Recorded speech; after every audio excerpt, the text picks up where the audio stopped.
ایک میگزین سے بات کرتے ہوئے سنم جنگ نے بتایا کہ خواتین کو جسامت پر تنقید کا نشانہ بنایا جاتا ہے اور افسوس کی بات یہ ہے کہ فیشن ہاؤسز کے پاس بھی موٹی خواتین کے لیے کوئی دیدہ زیب ڈیزائن نہیں ہوتا۔ انہوں نے اعتراف کیا کہ جب بچے کی پیدائش کے بعد ان کا وزن بڑھا تو فیشن ڈیزائنرز کے پاس ان کے سائز کا کوئی لباس نہیں تھا۔ اداکارہ اور میزبان کا کہنا تھا کہ بچے کی پیدائش کے وقت ان کا وزن بڑھا تو سوشل میڈیا پر لوگوں نے انہیں تنقید کا نشانہ بنایا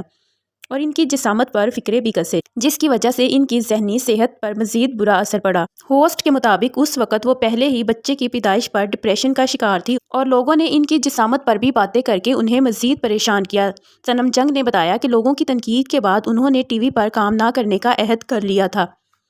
لیکن پھر انہیں شوہر نے ہمت دی اور کہا کہ لوگوں کی باتوں کی طرف دھیان نہ دیں۔ سنم جنگ نے انکشاف کیا کہ لوگوں کی تنقید کے بعد جب انہوں نے دوبارہ مارننگ شو کرنا شروع کیا تو وہ اپنے وزن کی وجہ سے اتنی خوفزدہ تھی کہ پروگرام کے دوران خود کے آگے کرسیاں رکھ دیتی تھی، ان کا پیٹ اور جسم کسی کو نظر نہ آئے۔ ایک سوال کے جواب میں انہوں نے بتایا کہ وہ پیاری مونا نامی ڈرامے میں موٹی لڑکی کا کردار ادا کر رہی ہیں اور یہ پہلا موقع ہے کہ انہوں نے اضافی وزن رکھنے والی لڑکی کا کردار ادا کیا ہے۔ انہوں نے کہا کہ انہوں نے ڈرامے کے لیے اپنا وزن 5 کلو بڑھایا، جبکہ شوٹنگ کے دوران انہوں نے جسم کو موٹا دکھانے والے ڈریسز کا استعمال بھی کیا۔ سنم جنگ کا کہنا تھا کہ معاشرے کے عام افراد کا خیال ہوتا ہے کہ پتلی لڑکی خوبصورت نظر آتی ہے اور شوبز میں بھی یہی سمجھا جاتا ہے کہ کم وزن والی لڑکیاں ہی ہیروئن ہوتی ہیں۔ انہوں نے دلیل دی کہ جس طرح دنیا میں ہر طرح کی جسامت رکھنے والے لوگ ہیں، اسی طرح تمام جسامت کی حامل لڑکیاں بھی ہیروئن ہو سکتی ہیں اور وہ خوبصورت بھی ہوتی ہیں۔